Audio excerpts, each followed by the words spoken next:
This episode of Troxel Podcast is supported by Twinmotion, the simple, real-time rendering solution to create high-quality imagery, client presentations, and interactive experiences that help communicate your design ideas fast.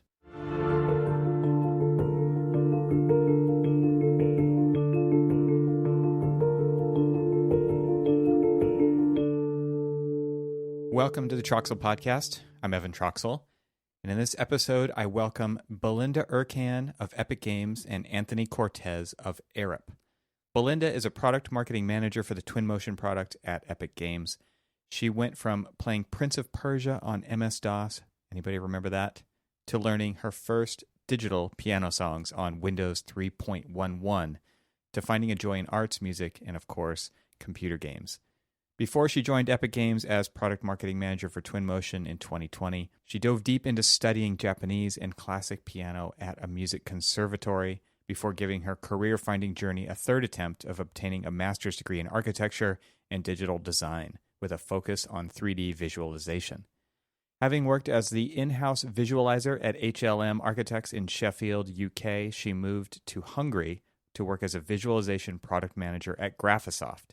What came next, and here we go with some puns, was an epic time with unreal moments, now continuing the pursuit of bringing Twinmotion's visualization front to the next level. Also joining is Anthony Cortez, who is the Arup visualization leader in the Americas region. He joined Arup in 2003 and provides a broad range of digital, lighting, and experiential design projects. With a background in animation production coupled with high-profile international project experience, Anthony brings to life cutting-edge solutions for his clients through a collaborative design process.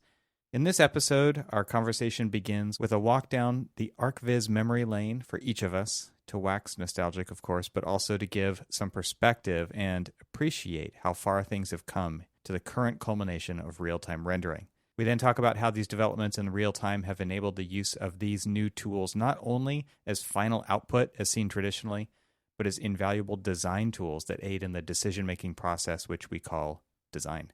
And after all that, we get into the idea of tools and agency for the design team, but also for clients and owners, which is a part of the conversation that I truly enjoy. Overall, this is a compelling argument for the adoption and exploration of new technology, which will not be lost on this audience's ears. And this time, it is all about real-time rendering. I hope you find this episode valuable. It was a very fun conversation with my two guests. So I couldn't be happier to bring you Belinda Ercan and Anthony Cortez in this episode sponsored by Twinmotion.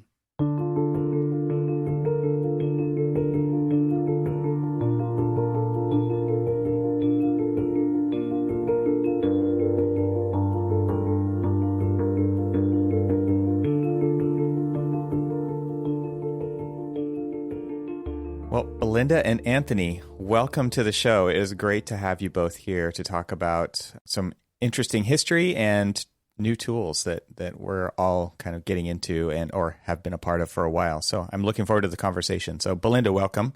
Hi, Evan. And Anthony, great to see you. Hey, Evan, great to be here. Really excited about this. Belinda, you're working at Twinmotion, which is with Epic Games and creators of Unreal. Yeah. Anthony, you're working at Arup in Los Angeles, which is obviously a humongous engineering firm.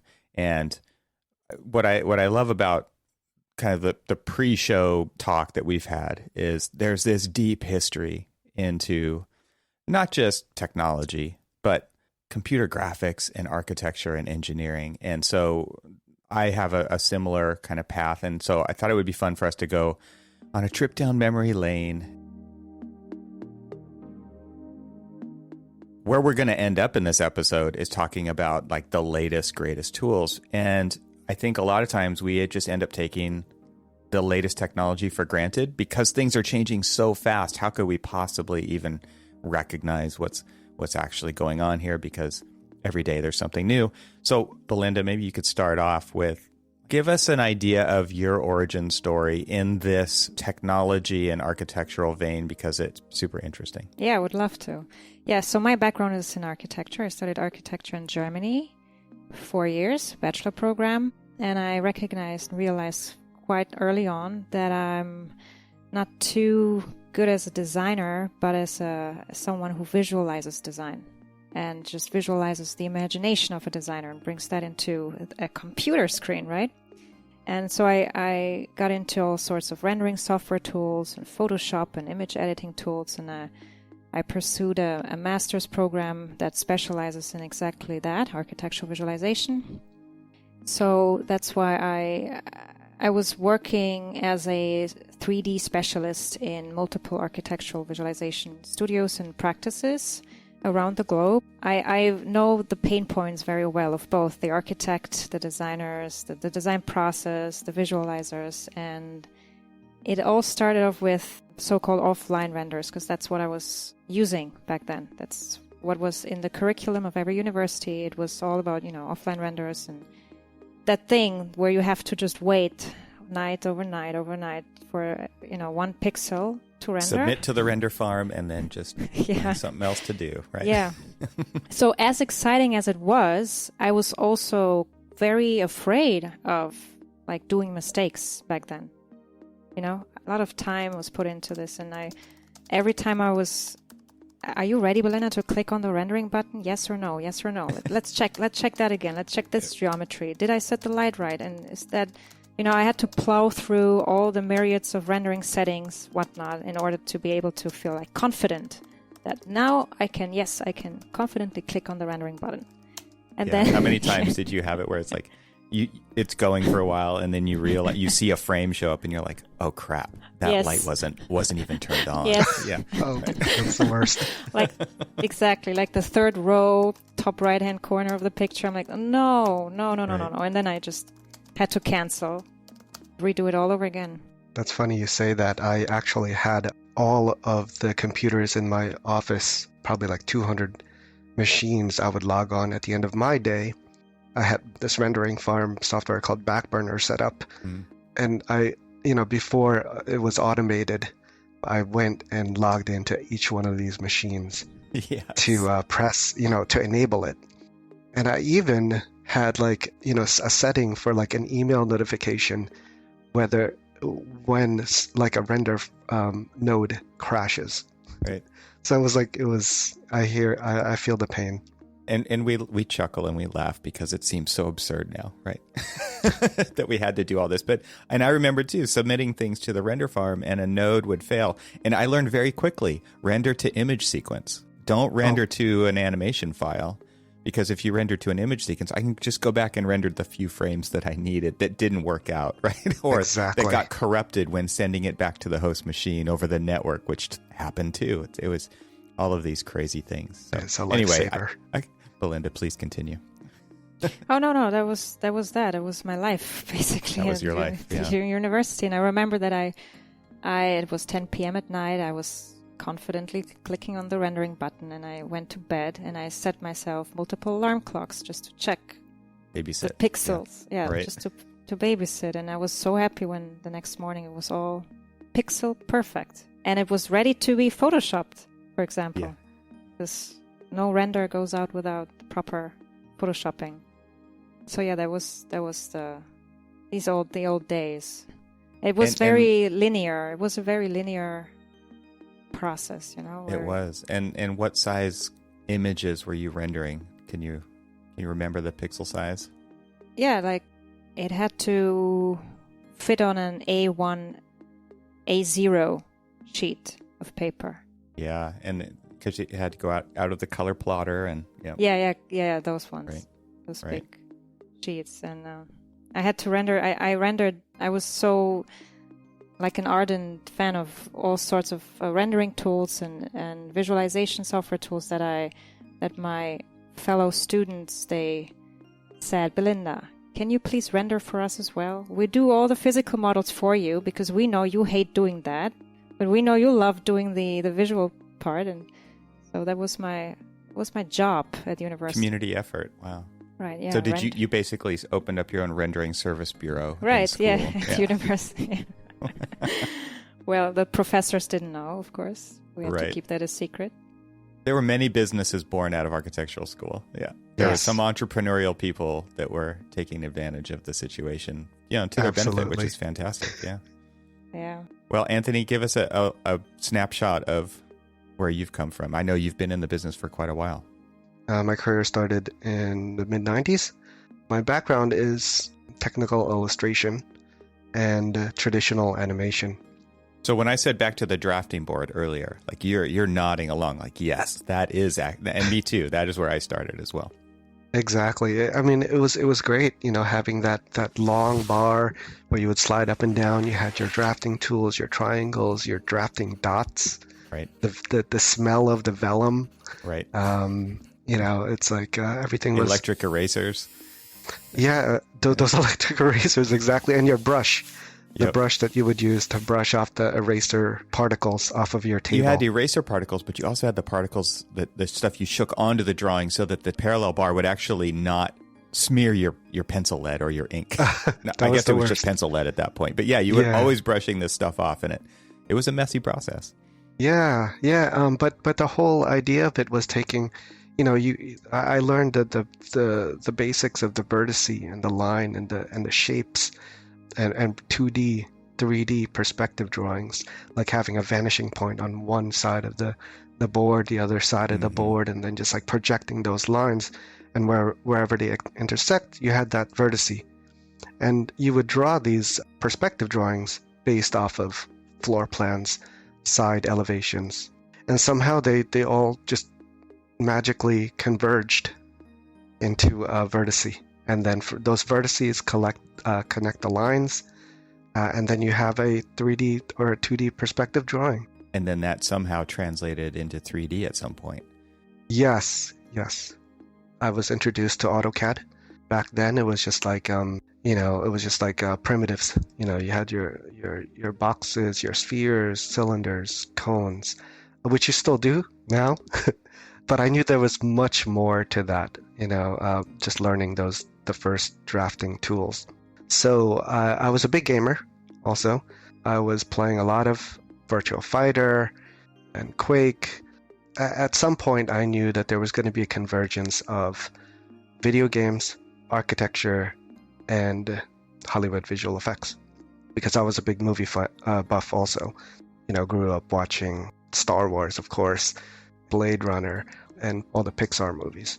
So at the time, I think it was Toy Story that first came out. That was in like 96. I went and studied traditional animation, where again I was on a light board this time, so hand drawing frames of animation. It was I think 15 frames per second. So you had to draw about 1,800 drawings for 2 minutes of animation. Yeah, by hand, exactly. So again, back to the drawing table. And then, the programs like 3ds Studio comes out, and then you have the teapot. So you start getting into, more organic shape modeling and NURBS modeling as well. Yeah. So you have, those sets of tools, which was like, that's where it all started. After school, I started going to a lot of these conferences. My favorite one is this one called SIGGRAPH. Yeah. I'm sure you've heard of it. It's been going on for decades, and it's just a combination of art and science. And you go there and you get inspired, going and seeing technologies that will come out 5-10 years in the future. Right. Yeah. Back then I attended this high dynamic range imaging session led by Paul Debevec. He was talking about there's just a theory and the algorithms behind HDR. And now, today we have it all on our phones. Yeah. It's all on our phones. It's pretty amazing. So there's a few things in there. I remember Myst specifically, which is, I guess, going through a reboot right now. It's like one of the very kind of virtual world, 3D rendered, a little bit surreal, but just gorgeous. I mean, they really kind of doubled down on the aesthetics of what were possible in computer graphics. And then you mentioned Pixar and Toy Story. I remember hearing about, and this, again, just to kind of go down memory lane to think about how far we've come. Belinda, you alluded to it. It's like you would hit render and then you would wait. And I remember waiting 18 hours for a rendering that had, I did a lab scene and it had beakers and test tubes and all these reflective and refractive surfaces and multiple lights and shadows. And this was like the death of a render scene. Everybody knew it, but it's like I had to do it. And waiting 18 hours for that one image to pop up so that you could then spend probably equal amount of time photoshopping it to get it exactly how you wanted. But Toy Story in particular was anywhere from 35 minutes to 35 hours per frame. And I think they said it took over 71,000 hours of rendering to kick that movie out. So that's just rendering. Yeah, believe it or not, also that was before like global illumination was even Totally. was being used. Yeah, fakeosity. Ray tracing, and yeah, I mean it was just brute force. And I think this is a good transition point for us to talk about the shift from CPU based rendering into GPU based rendering, which is where the game engines have put everything, right? And that's really where the acceleration has come from. And it seems like that really, we first really started to see that with games like Quake and Half-Life, right? Like those were kind of at the epicenter of this transition into offloading it off the CPU and putting it onto the GPU. And that is when like the light bulb went off. And obviously hardware was still big and noisy and power hungry. And now like what we're doing on these very slim devices, because people have gotten a lot better about chip making. And we're not going to get into all the technicalities of the hardware side of things, but I think it's really interesting just to see this again, kind of, we take this all for granted, but it was a long evolution to get here. And we've been through the whole thing. So we can kind of appreciate where we've come from and hopefully where we're going, and notice that like the GPU in my phone can do HDR on the fly. It can do billions or trillions of calculations per second on an image with computational photography. Like that's the kind of thing we're talking about, but for image making capabilities of architects and engineers, right? It's pretty fantastic. Yeah. Yeah, it brings together speed and photorealism. I mean, you can have it the fast and pretty way. I mean, speed doesn't come at the expense of high quality graphics anymore with real-time technology coming along. You can have both now. Yeah, you can have it both ways, right? You can have it all. It's the right. So we talked about this kind of fear of pushing the button, and now there's no fear. And that to me is really where the next layer in our story, which is giving designers or image makers or visualizers agency to play. There's two different things we should talk about here. Number one is just the speed at which things happen and the ability for people to make adjustments on the fly. And there's also kind of this UI side of things, which they're intertwined. You can have a great fast tool, but it can be still difficult to use. And so again, to kind of paint this under put it under the umbrella of you can have it all, it also should be fun to use, and it should be easy to use. And easy is part of that UI, and fun to use is part of that UX, right? It's the user experience side of things. So if we think about the tools that we used to use in the past, the screen was littered with UI, buttons and settings and radiance and global illumination and fall off distances. And there were all of these little tiny settings. If anybody's used V-Ray for any amount of time, they know what we're talking about, right? It's just like you get this UI that it looks kind of like a spreadsheet, right? It has some sliders and stuff on it. And that, I think that's also one of the big takeaways from gaming, is that like the user interface can be useful and beautiful and fun to use as a layer on top of this window that is giving you that window into that other world that you're creating. So I'd love to hear maybe from both of you, and Belinda, you first, like coming from a strictly visualization, you're opening the service bureau for your school, for your class, right? To do rendering services, and where now we are. Take us on that little journey there. Yeah, I think there are two journeys running here in parallel streets. Is that if we talk about game engines and game engine technology, and we look at, for example, Unreal Engine or Unity, it's a tool for professionals still. It's still daunting. It's still... I'd say it's a tool for nerds, yeah. For nerds, right. It is. Yeah, you got to be really into it. And as a pro, you do want to have your your myriad of buttons and parameters and settings. You want to be in control of all the control settings. You want to be the one who can use that depth of control, right? And you're fine with that. So that's real-time technology as it is right now for professionals. But then there's another movement or another shift going on that I observe, is that at Epic Games, for example, we are trying to continuously demystify technology, real-time technology, and democratize it precisely because of simplification. So you can see it's a phenomenon around the world. The whole world of technology is experiencing this shift marked by more simplified tools. Simplification is key. If you want to distribute and democratize something, you got to make it simple for the average Joe so that everybody can use it. And that's also a mission at Epic Games. Like, we want to offer a tool for pros, but we also want to offer tools and enable creative processes for everybody. May it be a kid, a student, a generalist, a specialist, a stay-at-home mom.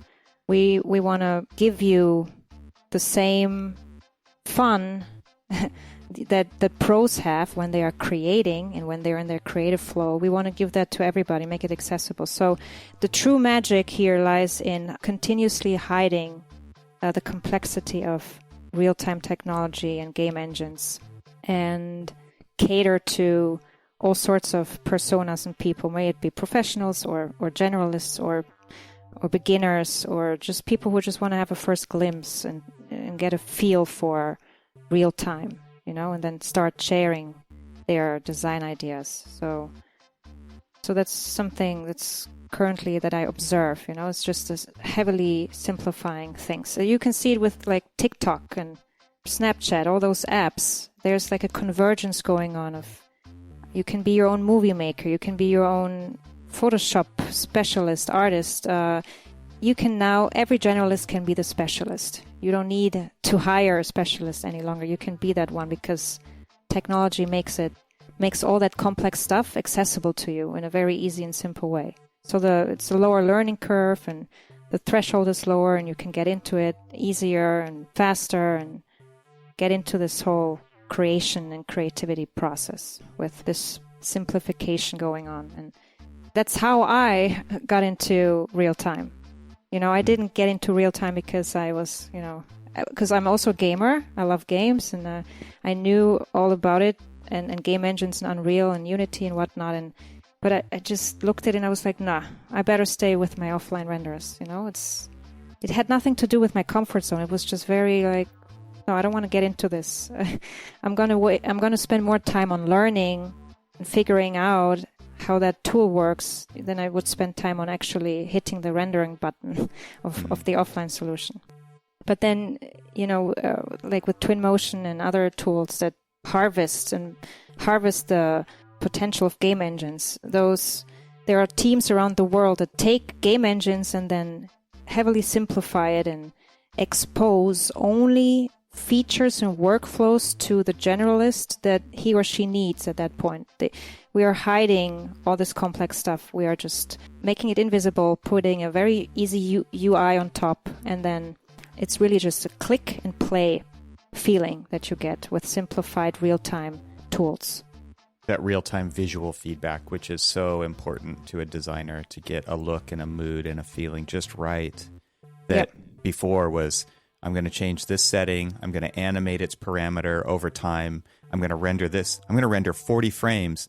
And one of those frames in the middle's got to be the right one, right? And that's the setting that I'll use from then on. We used to do that all the time. It was like our way of testing parameter settings that were hard-coded, right? It was like, just animate them over time and then find the frame where it looks the best. And then, okay, that's your setting. Use that one from now on. We don't have to do that anymore. Now it's just move these sliders, and it's a beautiful thing to be able to have that agency, to feel like it's simple enough, it's approachable enough that I can just play with this. And I think it actually leads to, we used to think of rendering as the final output.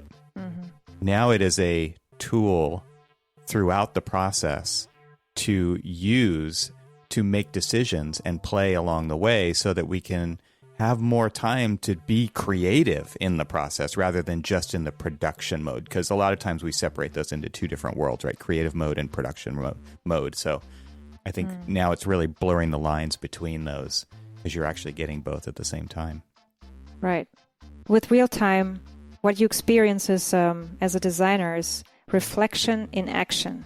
Reflection in action means you are in a different relationship to your design building, into your creative design flow, because you get to make decisions while you are reflecting. It's not anymore static and a linear process, where you design, render, you see what you want to change, and you go back to the beginning of the render process, right? This is now breaking this linearity, and it's becoming more dynamic, more non-linear.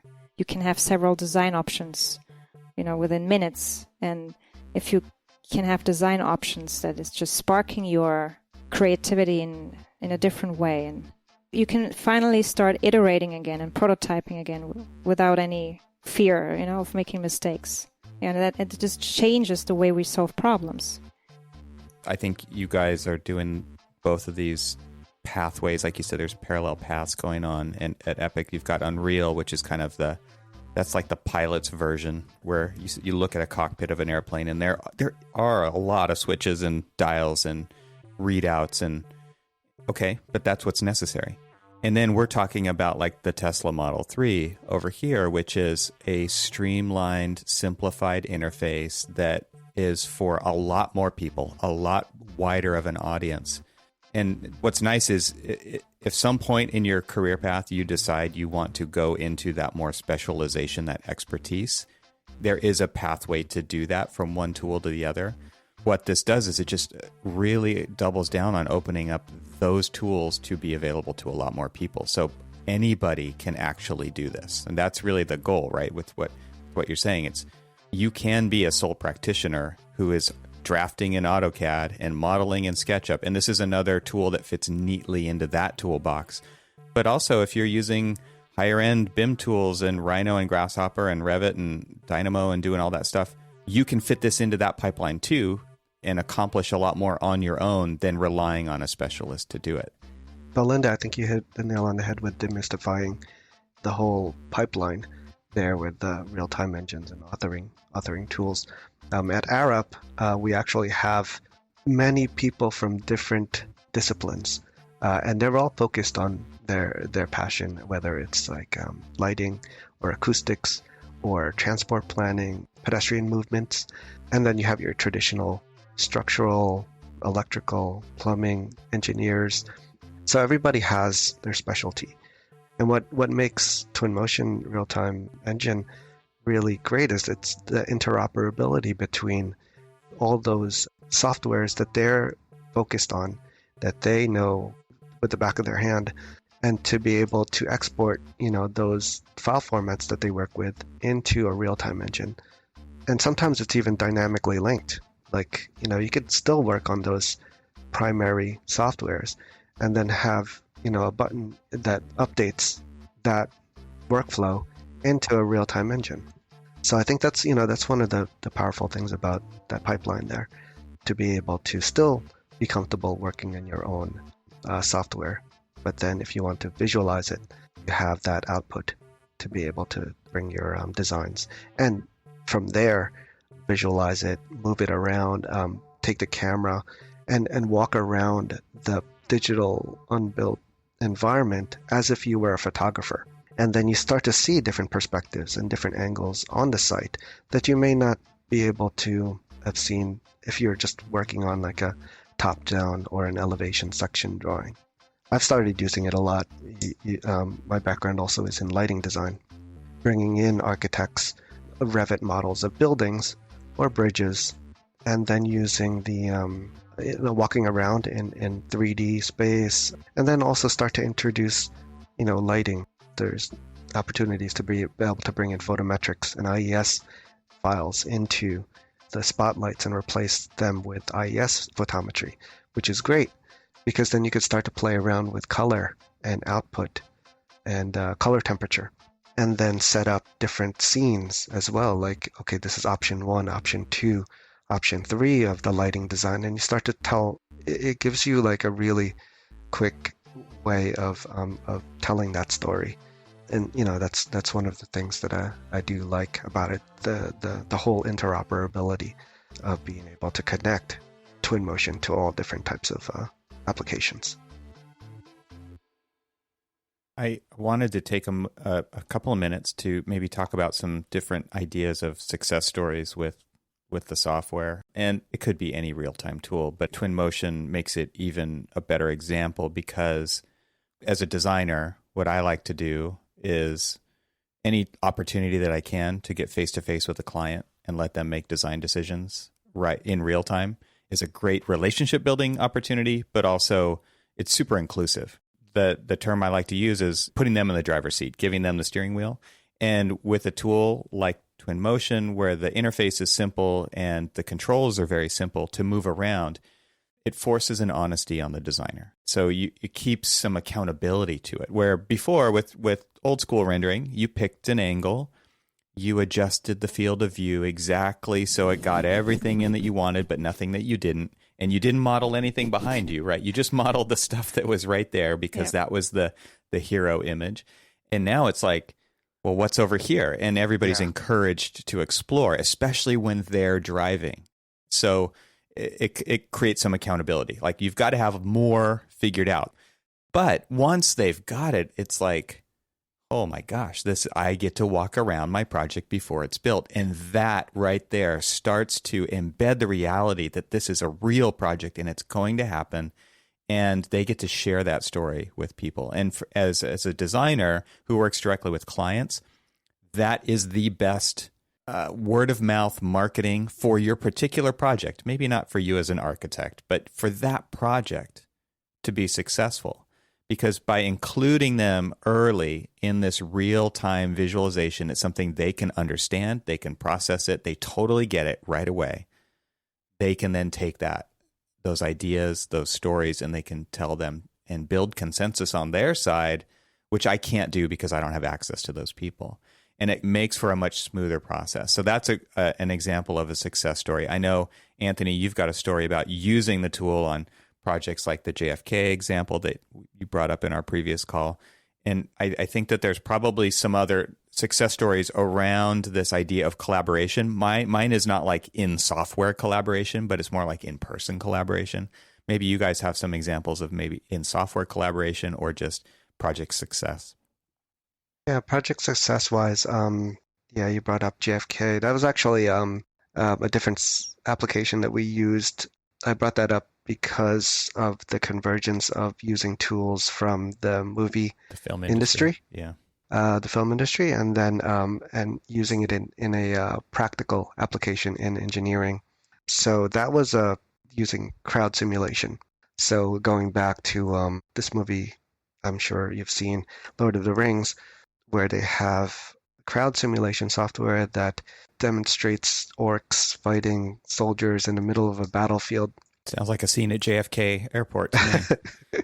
So they used a software called Massive to generate that algorithm and the simulation using, I believe it's fuzzy logic, to be able to have those agents make their own decisions based off of what they visually see. So taking that application and using it in a airport terminal instead, we kind of branched off of that Massive. We also used this other crowd simulation software called Soft-Homage Behavior to then bring in and design our own agents' brains and fill up an airport with hundreds, thousands of agents and have them walk through the airport and during like different types of scenarios, whether it's rush hour or an emergency evacuation scenario. And based off of that fuzzy logic, they're able to see what's in front of them and make decisions whether they would go left or right, up and down. And then we'd run the simulation, see where they go, see how long it takes for people to get out of the building. And then based off of that, then we would maybe design another set of escalators or more exits or widen corridors. And then rerun the simulation and see how better the flow was of the crowds moving through the space. I think this is really cool because it shows kind of the possibility of what you can do with real-time tools to make design decisions, right, based on actual behavioral outputs. And not everybody's going to use a crowd simulation tool, but the ability to make design decisions through visualization and through these types of simulations. It could be lighting, it could be what's going on in the environment, and that can be applicable at any level of capability, from the person driving it to the firm itself. Exactly. And that's one of the things that we'd like to solve also in the future is eventually we developed our own crowd simulation software called Mass Motion, and being able to plug in that Mass Motion into Twinmotion or Unreal is, I believe, the next step. Nice. So that you can then immerse yourself within that crowd and walk around with a pair of head-mounted display and be able to, experience what it would be like to stand in the middle of Grand Central Station. That's incredible. Full immersion. Full immersion.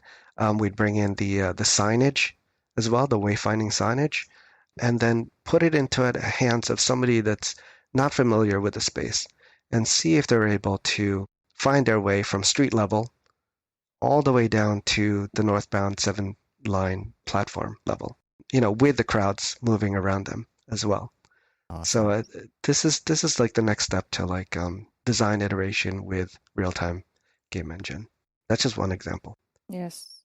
Just to add to Anthony's point around simulation, I just want to highlight and emphasize this, that simulation, being able to simulate an artificial construct of reality. That's the nature of game engines, right? That's the nature of games, actually, because what is a game?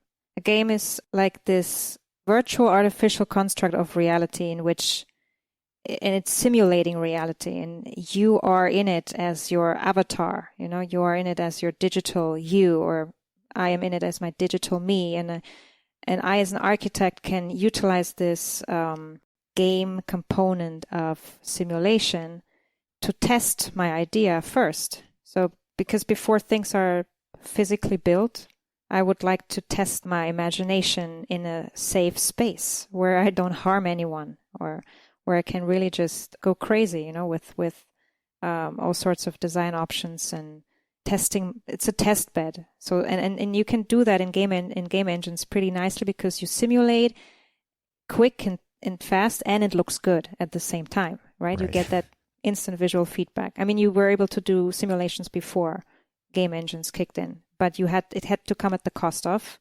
high quality graphics. So now you have it all combined. And just to your point, Evan, when you said that clients, the design process becomes more collaborative because of real time.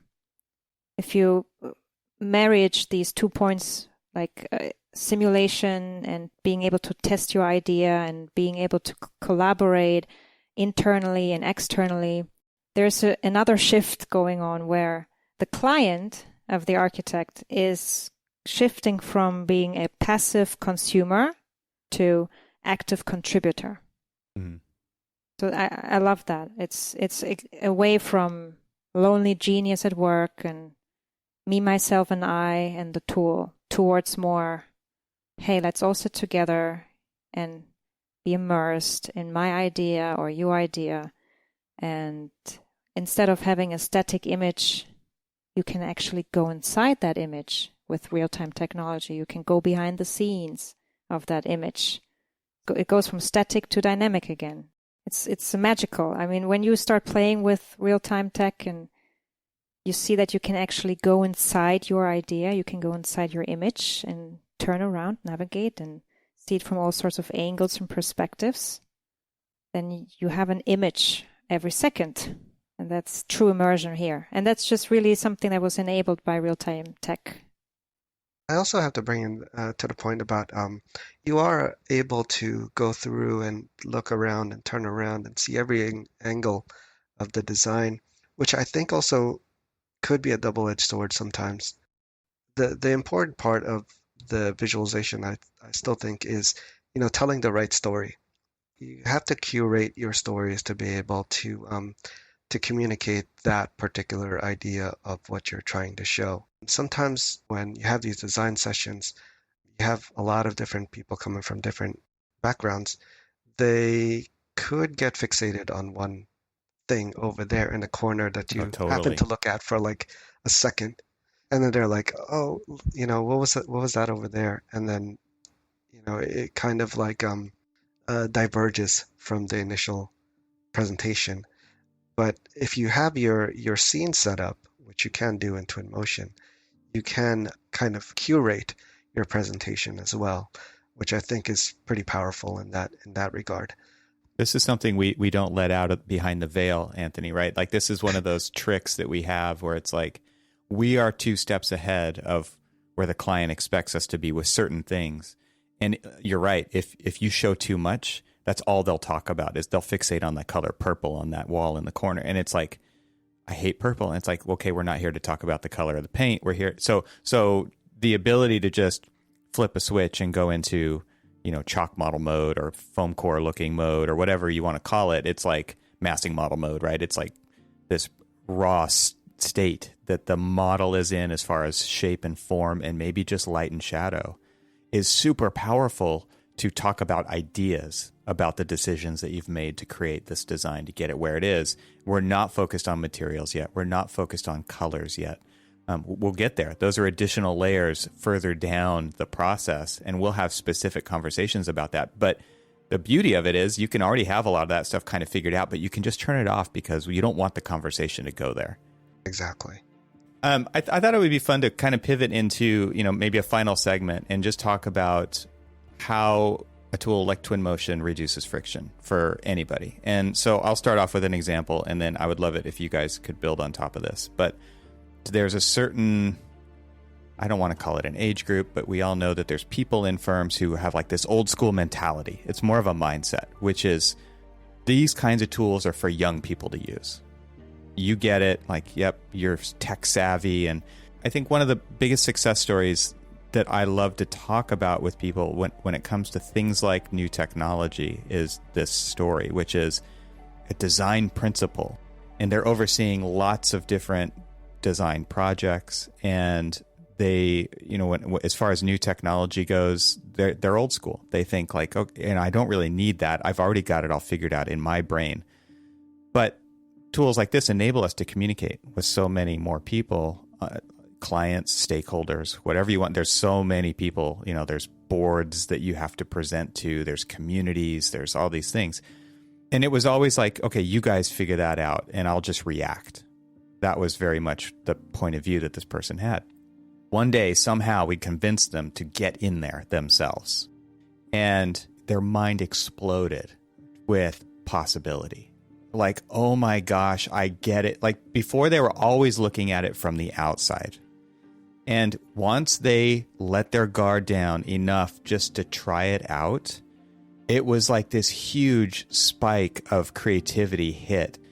So on one level, like when you've got this experienced person who's been in the industry for a really long time and they think they know it all already, and they do, but this new thing they never saw coming sneaks up on them, and people in the office have been using it for years and they're experts in it, and they're trying to do everything they can to show the value of it, and they're always like, yeah, and then they get in there one day because they just let their guard down a little bit to go in and accept it, and it's like, whoa, and they're like sticking their head through walls, and they do funny stuff in the beginning, but it turns into real stuff really fast. It turns into really creative because they do bring all this experience, and they're like, oh, like the scale of this is actually not what I thought it was, right? Like, let's make some adjustments right now and let's see them update in real time, and they just see the value of a tool like that. So by removing friction, not only through like the interface, but just with what you can show people and how fast they can react and how it can just open up new avenues of creativity, I think is a really compelling reason to underscore here for people who are kind of on the fence or thinking like, okay, yeah, this is for some other person, but it's not for me. I really want to encourage people, and maybe you guys have stories like that too, where you've seen a light bulb go off, or a certain type of friction has been removed so that it makes it more approachable for a wider audience, which is exactly what you guys are trying to do, Belinda. You guys have other stories like that where it's like more human factor type stuff to create behavioral change within our industry to adopt tools like this to enable us to take our designs farther.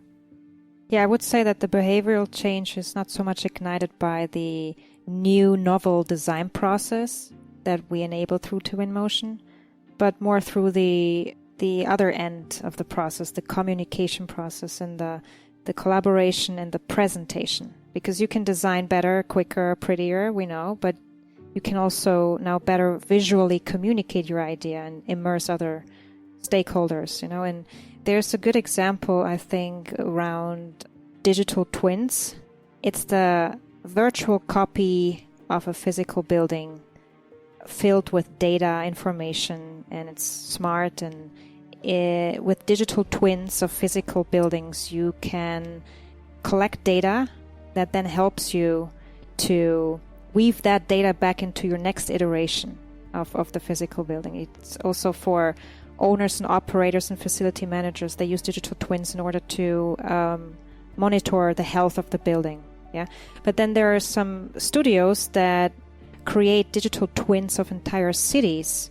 There was a studio that created a city, Wellington. It's a city in New Zealand, and they wanted to drive awareness around future projects in that city, and they needed to get agreements from all sorts of entities, and they needed to make it really public and really accessible, and it had to be very entertaining in a way, because people, when people learn and want to get informed, they don't want to just learn and get informed. They want to be entertained as well when they are learning something. So with Unreal Engine, Twinmotion, real-time tech, you can visually communicate projects in a story-based fashion, which then ignites these aha moments, right? Which then it's not as technical, right? Yeah, it's not as technical. They can just grab that information because they're used to seeing it everywhere else, that type of visual information.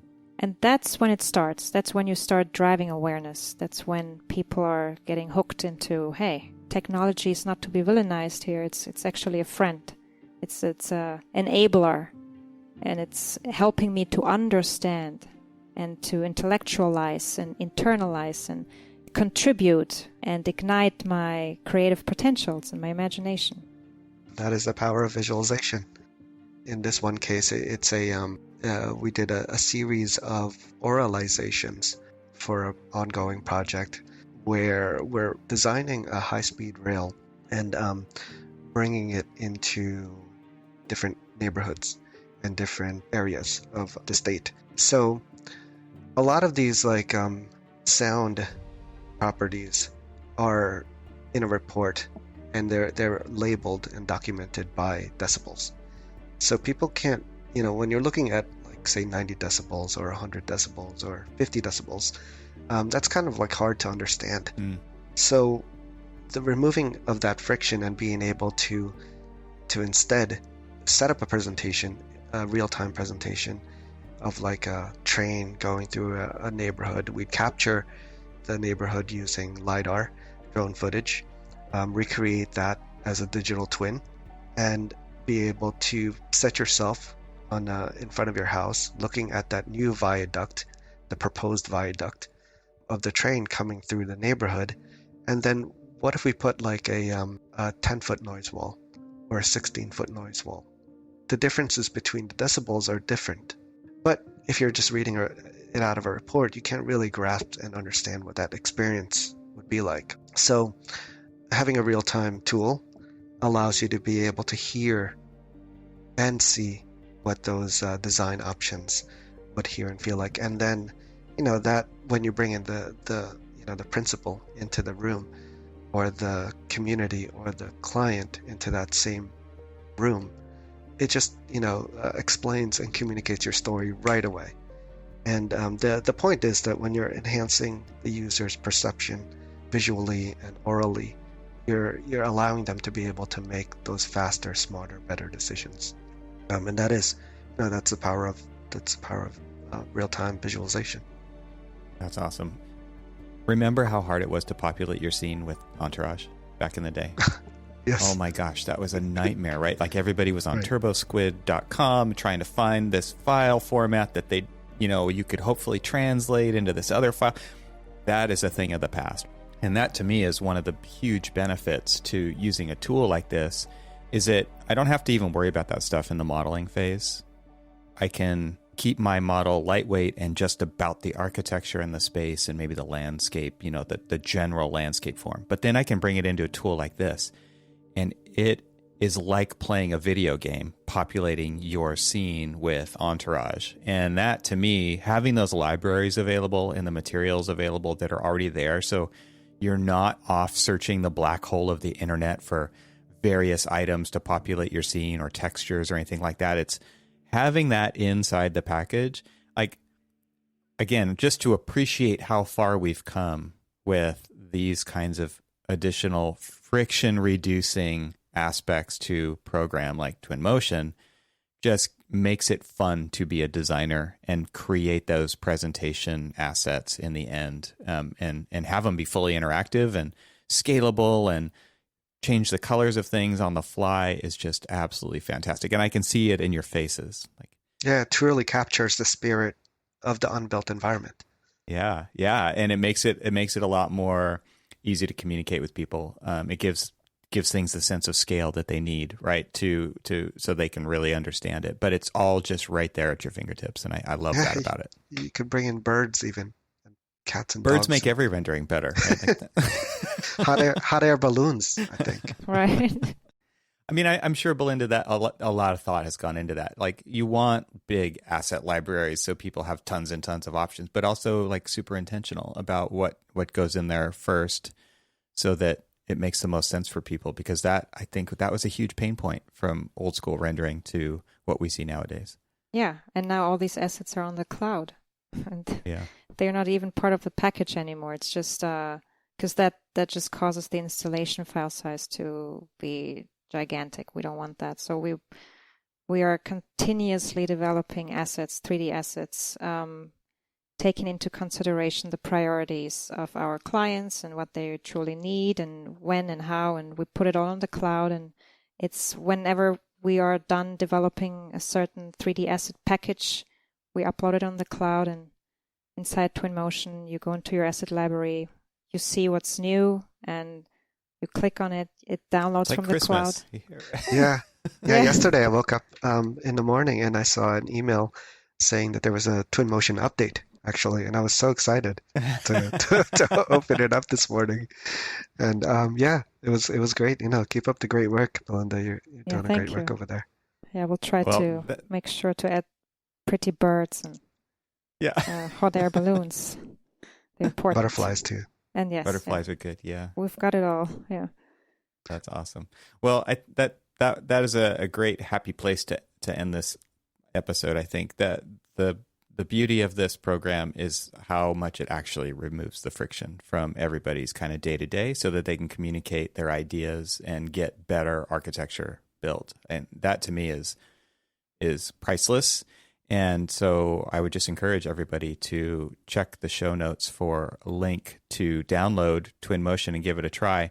But I also wanted to give you both the opportunity to share with people how they can follow you or anything that you want to add. I'll put links to all of this inside the show notes. So, Belinda, where would you like to send people? If you, I'm quite active on LinkedIn.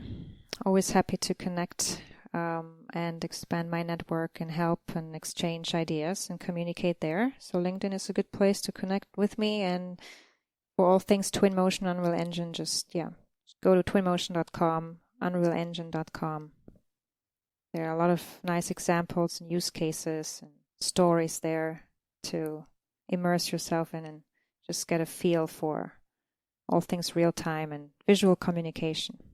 Yes, same here. I'd be happy to keep the conversation going on LinkedIn. Feel free to contact me and connect with me there. This industry is very very passionate about this work that we do here, and excited to continue the evolution of the industry. So please feel free to reach out. Awesome. I love the call for the passionate to connect with us on LinkedIn. So I'll put links to both of you in the show notes for this episode and to the Twinmotion website. Thank you guys so much for taking the time to share today. It's been fantastic. And thanks for going down memory lane. That was really fun. Thank you, Evan. This was really fun. Thank you to Twinmotion for their support of this episode of Troxel Podcast. You can visit twinmotion.link/TRXL, or I've made it easy for you. Just click the link in the show notes and download your copy of Twinmotion for free. This show is part of the Gabled Media Podcast Network. You can see all the shows at gabledmedia.com. That's GABLMEDIA.com. You can help support what I'm doing here by leaving a 5-star review on Apple Podcasts to help get the word out, and of course, share it with your friends. I'd love to hear from you, so leave a comment on the website at trxl.co/podcast, where you can find every episode. You can also follow me on Twitter and Instagram and YouTube. Just search for eTroxel. Talk to you soon.